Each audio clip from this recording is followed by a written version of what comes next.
Dobrý deň, volám sa Simona Chmelňarová a dnes by som sa s vami chcela podeliť o moje zážitky z výletu do Budapešti, ktorý sa uskutočnil 4. júna.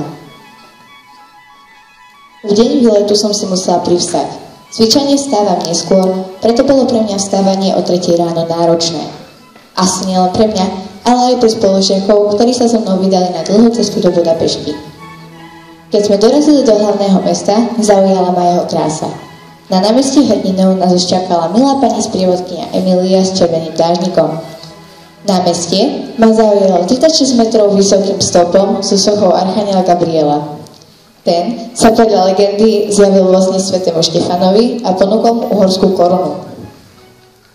Po oboch stranách stĺpu sa nachádzajú sochy významných maďarských kráľov a kniežat.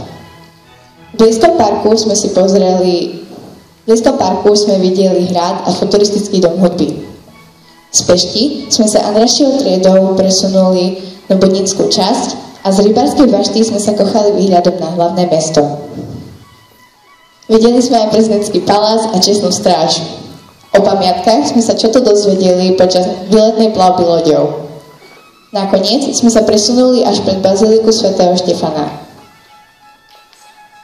Samozrejme, že nás čakal aj rozchod, pri ktorom sme si kúpili pekné suveníry na pamiatku. Bol to dlhý, ale nádherne prežitý deň.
Ďakujem za pozornosť.